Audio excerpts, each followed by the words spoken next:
es un programa de filosofía por televisión. Ustedes se preguntaron por qué estamos aquí. Yo existo porque pienso. El hombre piensa. Es el lugar en el cual todos los saberes son pensados. Descartes es un héroe del pensamiento. Es difícil enfrentar las grandes cuestiones. Es un libro de Jean-Paul Sartre, Crítica de la razón dialéctica. Esta es la historia de la filosofía de Hegel. Eterno. La filosofía es la totalidad de lo real, porque piensa. La totalidad de lo real.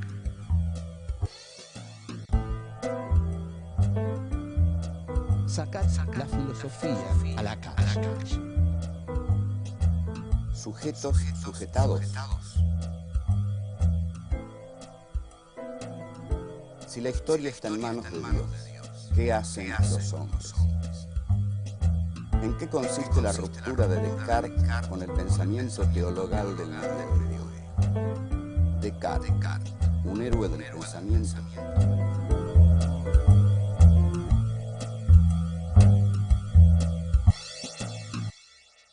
Habíamos dicho en el programa anterior que la filosofía tiene como surgimiento la condición finita del hombre, que en realidad si el hombre no fuera un ser finito, es decir, un ser finito es una frase un poco demasiado exquisita para decir que estira la pata, digamos, es más concreto, se muere, el hombre se muere. Y es porque se muere que reflexiona, filosofa, hace todas las cosas que hace sobre este mundo. Si en lugar de hombres fuéramos dioses, no nos preocuparía las cosas que preocupan a la filosofía, porque los dioses no hacen filosofía, los dioses son dioses y bueno, o retosan en el Olimpo o le dictan las tablas de la ley a Moisés, bueno, o hacen cosas que ninguna de las cuales implica morirse. Pero el hombre sí, el hombre es un ser finito y lo interesante de esto, para avanzar, porque esto ya lo dijimos, es ¿qué pasaría si fuéramos inmortales?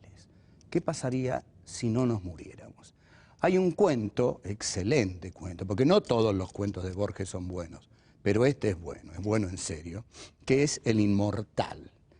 El Inmortal trata justamente la historia de alguien que no va a morir jamás.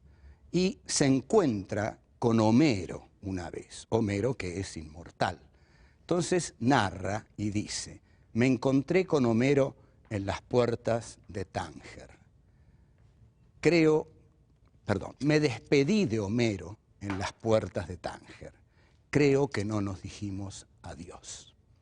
Claro, porque dos inmortales no se pueden decir adiós. Dos inmortales, inevitablemente, en el largo de su inacabable vida, se van a volver a encontrar en algún momento.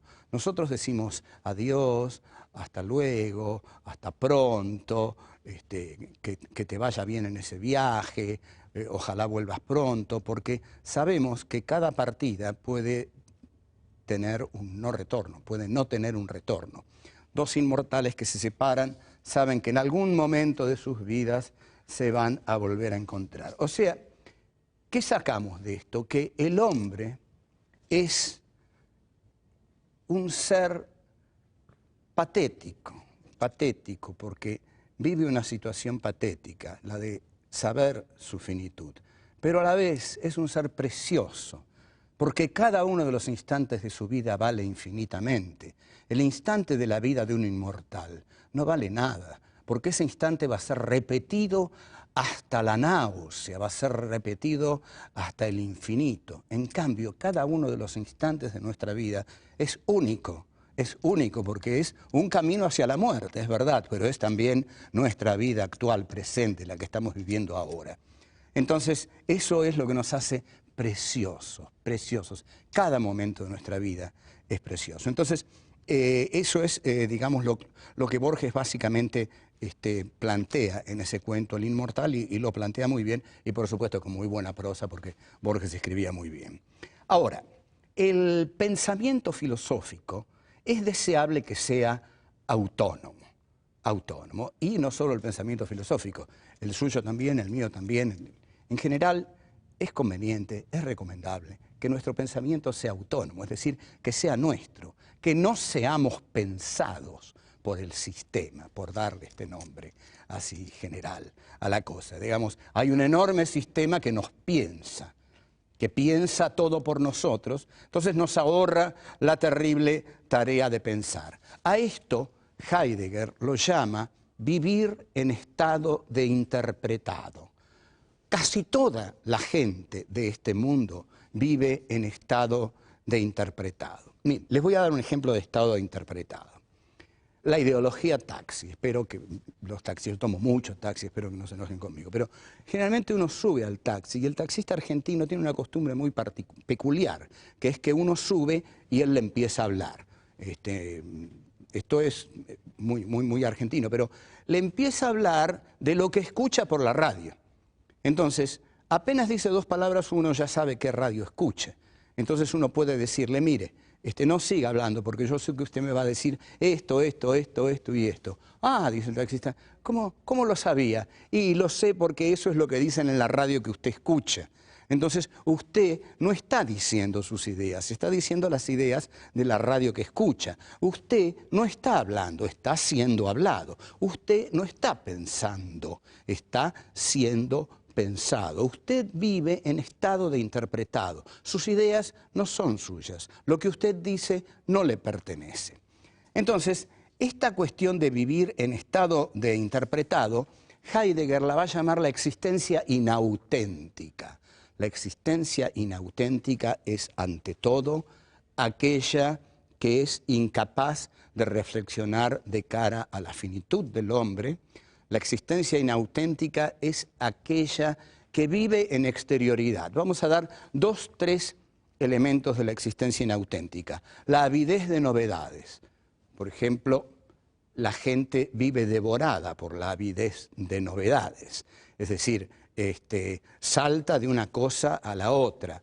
¿Qué hay de nuevo en literatura? Tal cosa. ¿Qué hay de nuevo en moda? Tal otra. Por eso, digamos, la moda, que es un ejemplo total de la avidez de novedades, cambia constantemente, justamente para posibilitar y facilitar y promover el consumo. La avidez de novedades. Después está también lo que hay que leer, lo que hay que ver, etc. Todo esto tiene que ver con la existencia inauténtica. Es decir, son sujetos sujetados por el poder.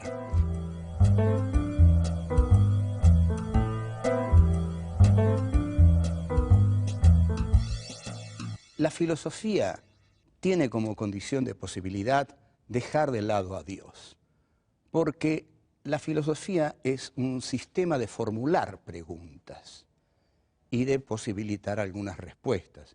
Pero fundamentalmente yo diría que la filosofía es el arte de preguntar.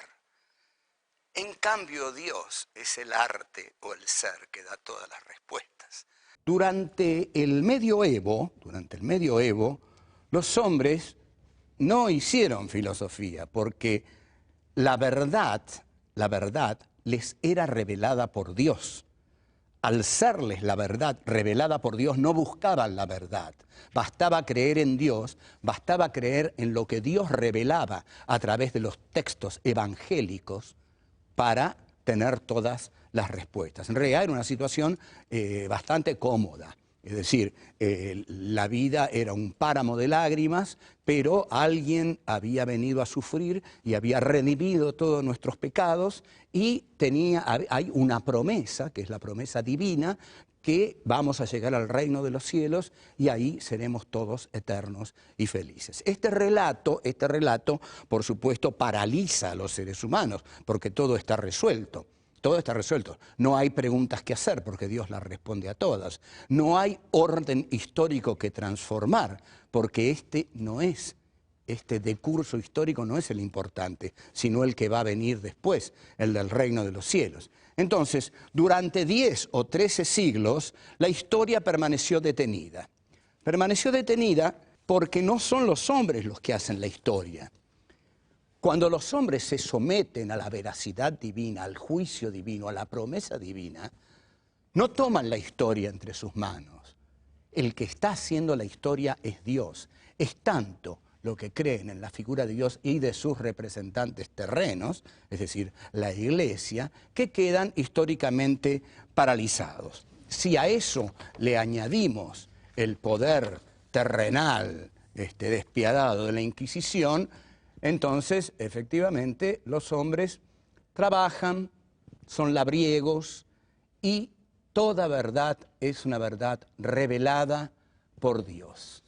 Y la duda que pueda tener cualquier hombre la tiene que ir a decir en el confesionario. Entonces, en el confesionario surge lo que Michel Foucault llama el poder pastoral. El poder pastoral es uno de los poderes más despóticos que se han instalado en la tierra. El poder pastoral es el poder de los representantes de la Iglesia en el confesionario. Es decir, ¿qué hace alguien cuando va al confesionario? Le va a decir al cura ante el cual se somete en el confesionario, le va a decir lo que le pasa. Padre, he pecado, o padre, he hecho esto, aquello, ¿verdad? Y el cura lo escucha y domina su subjetividad, la tiene. El otro le entrega la subjetividad al cura y el cura la recibe y le da 2, 3 cosas, Padre Nuestro, etc., y lo manda fuera. Entonces, hay un poder pastoral, dice Foucault, que se realiza a través de la confesión. Luego, va a decir Foucault, va a venir el poder pastoral del Estado, va a ser el Estado moderno el que a través de la ciencia, las prisiones, los manicomios, el psicoanálisis, va a representar ese poder pastoral. Ustedes observan lo interesante que dice Foucault, es que esa confesión que el hombre del medioevo le hacía al cura es muy similar a la confesión que el paciente le hace al psicoanalista hoy en día. De modo que el poder pastoral en el Estado moderno lo tienen las instituciones medicinales, psicoanalíticas, las cárceles, los manicomios, donde se agrupa a la gente.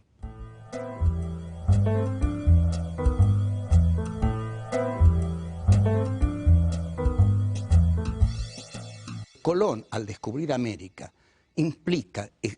escenifica la decisión del hombre prometeico de ir a la conquista de los territorios nuevos. Es una empresa capitalista porque Colón va a América para expropiar América. Entonces, cuando decimos que la conquista española de América implicó la muerte de 50 millones de indígenas, tratemos de sacar esta cifra de la estadística y de pensarla como lo que realmente es. Cada uno de esos 50 millones fue uno. Hay una frase que sobre el holocausto judío dice, no mataron 6 millones de judíos, mataron un judío y después lo mataron 6 millones de veces más. Entonces, esta conquista y este genocidio americano del hombre capitalista. Como los españoles eran algo lentos en esto, fueron aventajados por los piratas que robaban los galeones españoles que llevaban el oro y lo derivaban a Inglaterra, que se hizo la gran nación de la burguesía industrial. Ahora bien, en 1637 Descartes pone al hombre en la centralidad, desplaza a Dios. Dios ya no es el que está en la centralidad. Dios ya no es el centro, el que revela la verdad a los demás hombres. Ahora, lo que es puesto en la centralidad de la explicación de la historia humana es el hombre. El hombre, atención, en tanto sujeto. El hombre en tanto pensamiento, el hombre en tanto subjetividad.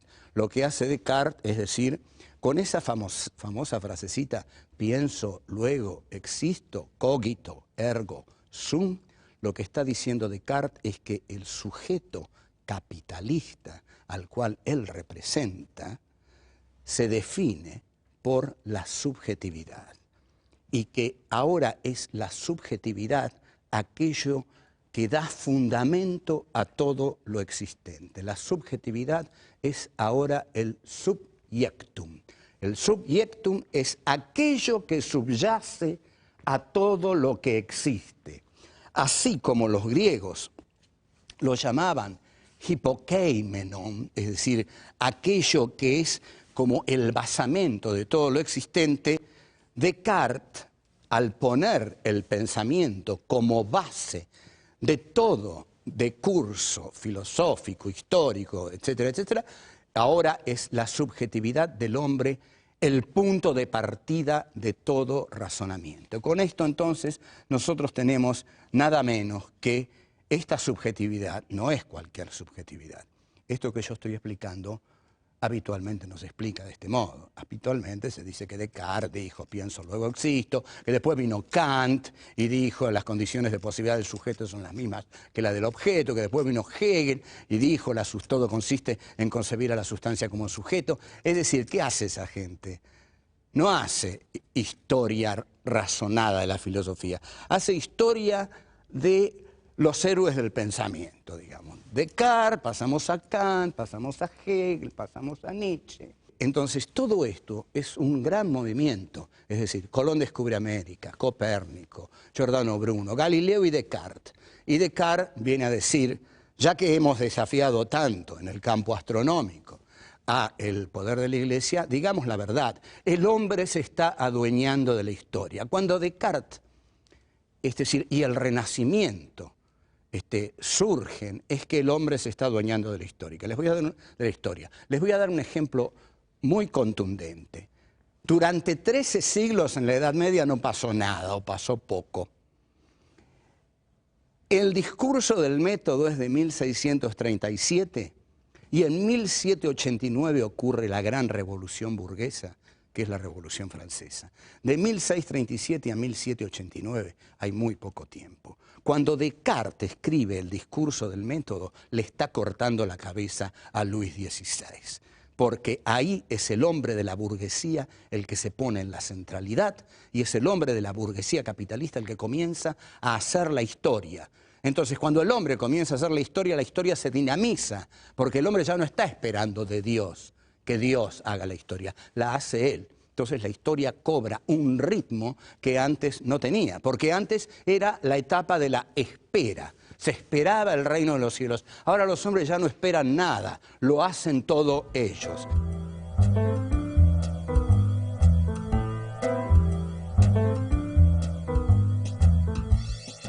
Hegel decía que Descartes era un héroe del pensamiento, y efectivamente lo es. Es un héroe del pensamiento del capitalismo burgués. Con Descartes surge la subjetividad capitalista. A algunos quizás les llame la atención que yo una a Descartes con el surgimiento de la subjetividad capitalista, pero es que la filosofía es así. La filosofía ocurre en medio de la historia, y en medio de las relaciones de producción y en medio de las relaciones sociales de producción. Descartes es un señor burgués que decide que la subjetividad de su clase social, la burguesía, es el elemento fundante de toda la realidad. Entonces, Hegel, que también era un filósofo de la burguesía, lo llama héroe del pensamiento porque se ha atrevido a dudar de todo y sobre todo se ha atrevido a dejar a Dios como principio supremo. Entonces, la cabeza de Luis XVI, cuando cae, no es que sea Descartes el que le tiró la guillotina y la cabeza rodó, pero sí es el pensamiento de Descartes el que dio origen a ese proceso histórico que llevó a las turbulentas jornadas de la Revolución Francesa, la toma de la Bastilla y el decapitamiento de Luis XVI. Es muy interesante ver que el pensamiento de Descartes es subversivo. En la Argentina esta palabra tiene un triste recuerdo y en realidad cada vez que la decimos nos ponemos mal porque recordamos etapas muy, muy negras de la Argentina en las cuales ni por asomo este programa habría podido ser realizado. Es decir, todos los que estamos haciendo este programa en otra etapa de la Argentina salíamos a la calle y no existíamos más después. Pero bueno, porque ya nos estaban esperando. Pero Descartes, el pensamiento de Descartes es subversivo porque cuestiona el orden instaurado de la teología medieval, cuestiona el orden de la Iglesia y cuestiona el orden de la Inquisición. Por eso Descartes, que quizás no era demasiado valiente, escribió el discurso del método en Holanda, que era un país liberal donde todavía se podía escribir y pensar, porque en realidad un filósofo para pensar tiene que tener cierta tranquilidad de espíritu, no se puede pensar y estar esperando que a uno lo vengan a buscar para decapitarlo, tirarlo por ahí, ese tipo de cosas, ¿no? El pensamiento exige la libertad del contorno. Los regímenes autoritarios lo primero que hacen es establecer un dogma y prohibir el pensamiento libre. Eso ocurre tanto en la Iglesia medieval como ocurrió en el régimen soviético durante el estalinismo.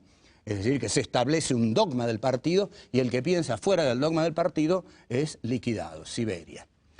Bueno, entonces, el pensamiento de Descartes es subversivo porque lo subversivo es lo que subvierte. Es decir, lo que subvierte es que cambia, lleva a que una cosa se transforme en otra. Y el pensamiento de la burguesía capitalista que expresa Descartes se expresa en la realidad a partir de la praxis de los revolucionarios franceses. Hay cosas notables que influyen en la historia. Una de las cosas que más decidió el ímpetu salvaje de la Revolución Francesa fue el pensamiento, por supuesto, de los ilustrados, el pensamiento de la Ilustración. Los que escribieron la enciclopedia, Diderot, d'Alembert, Rousseau, Voltaire, pero hubo una frase de María Antonieta que llenó de indignación y de fuerza revolucionaria a toda la población, al menos a las clases que pasaban hambre. Le preguntaron a esta reina, le informaron a esta reina que el pueblo tenía hambre.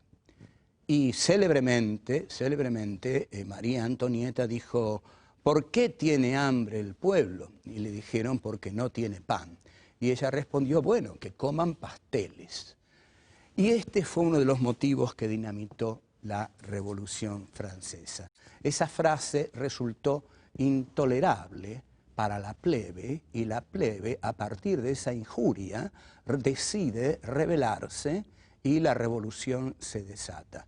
Como vemos, a veces basta un elemento de irritación para que una situación encuentre el desenlace histórico detrás del cual estaba.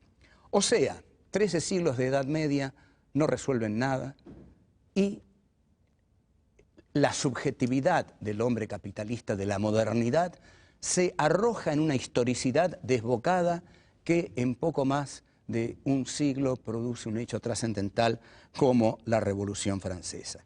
La Revolución Francesa pone al hombre capitalista en la centralidad. Es la burguesía capitalista la que se adueña del poder. La monarquía pertenece al pasado. Una revolución consiste en poner en el centro de la historia a la clase históricamente más moderna, más revolucionaria.